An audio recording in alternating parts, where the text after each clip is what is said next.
Hello everyone. Here we're going to be talking about solving sequential games.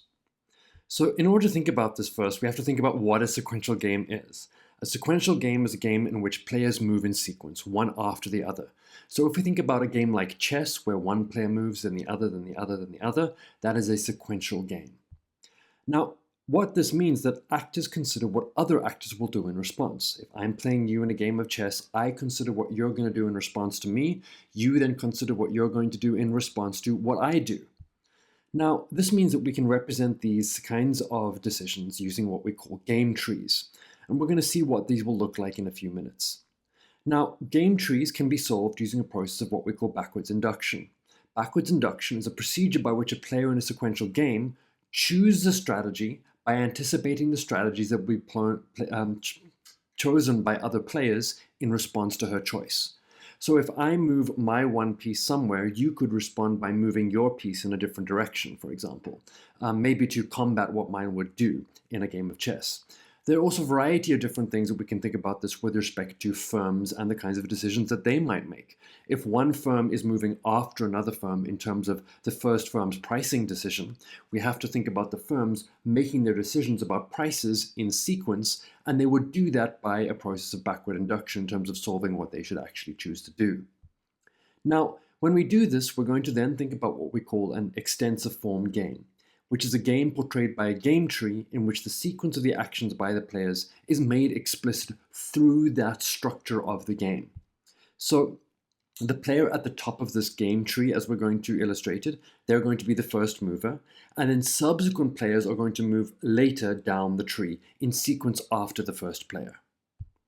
Now, we're going to contrast these in terms of the two different forms that we're accustomed to seeing. The first form is what we call a normal form representation, and that's the description of a game by a matrix of strategies with payoffs associated to each strategy profile. So the 2x2 games where we've seen the players with their strategies and the payoffs in each cell, those are the normal form games with the payoff tables that we've seen previously. This extensive form game, which we're now going to see, is going to be a different depiction which allows us to identify the sequential movement of the game through the depiction of the game tree. So let's think about this. We have our 2x2 table of the game between Aram and Bina. We now want to think to ourselves, what would happen in this game if Aram were the first mover in the game? So let's think about what Aram will do. We can write his name and depict what he will do. So he is going to be at the top of the game tree. Now, the idea of a tree is a bit strange because it's actually going to be like an upside down tree. The top of the tree is over here, and then the branches spread out, but they're spreading out from the top down. So don't worry about seeing the branches going down rather than up. So we've got Aram that I'm making his choice, and he can choose whether or not he plants early or late. And then, after him, Bina moves. And Bina chooses, if Aram has planted early, she can plant early, or she can plant late. If Aram has planted late, then Bina can choose to plant early or late. So the game tree so far depicts each of the choices that they could make. Aram choosing to plant early, and then in sequence, Bina choosing whether to go early or late, Aram choosing late, and then Bina also in sequence choosing to go early or late. Then what we can think about is the fact that the choices they might make are going to then correspond to the payoffs that they'll eventually receive. So let's see this. If both players plant early, what are they going to get? They're going to get payoffs of 4 and 4 each. If Aram plants early and then Bina plants late, Aram gets 0 and Bina gets 3. If Aram plants late and Bina plants early, Aram would get 3, Bina would get 0. If Aram plants late and then Bina plants late, both of them would get 2. And we also just put little dots here to indicate we have the end of the tree. So This is a game tree depicting what happens between Aram and Bina. And what we can see is that each of the outcomes here corresponds to what we would see in one of the cells. 2 and 2 corresponds to the late outcome. 3 and 0 corresponds to the late-early outcome. 0, 3 corresponds to the early-late outcome.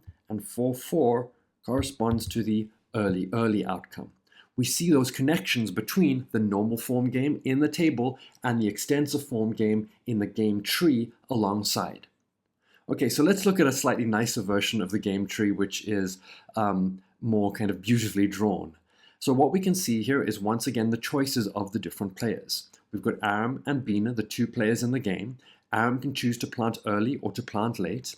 Bina can also choose to plant early or to plant late. And then you can see that we have their different payoffs, also with the colors associated with the player who will receive the payoff at that point in the game.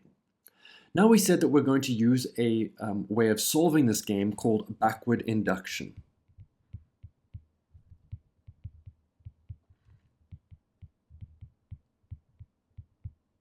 Backward induction or backwards induction, depending on who you ask.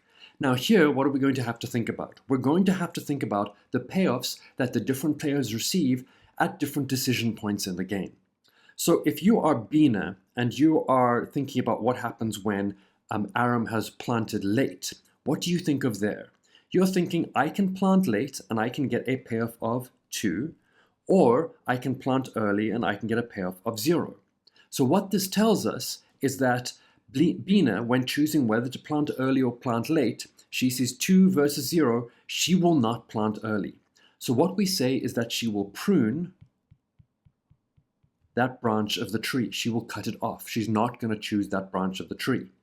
Now, let's look at the other side of the tree. If Aram plants early, it's gone down here, then Bina is choosing whether to plant early or to plant late.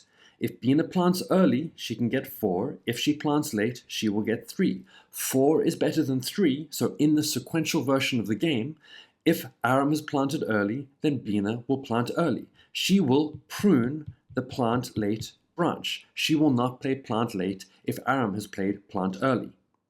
Now we have to go back to Aram. Aram has to think to himself, should I choose to plant early or should I choose to plant late? Now he knows that if he plants late, then Bina will plant late. He knows that if he plants early, Bina will plant early. So he then has to contrast the payoffs that he receives in each circumstance. He can see that he will get 4 if he plants early and Bina plants early, or he will get 2 if he plants late and Bina plants late. So what's he going to do? He is going to prune the plant late branch. He is instead going to choose to plant early, and when he does so, what is Bina going to do? Bina will choose to plant early too. This means that the Nash equilibrium of this game in the sequential game is early, early.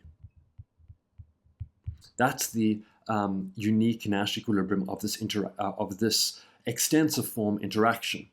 Now, what we see here, just in case you're wondering, is also the same figure step by step with the branches that they're not going to play pruned off. So here I've got the branches pruned off for Bina, where the things that she's not going to play, late if Aram plays early, and early if Aram plays late, those are pruned off, like I had done in the previous figure.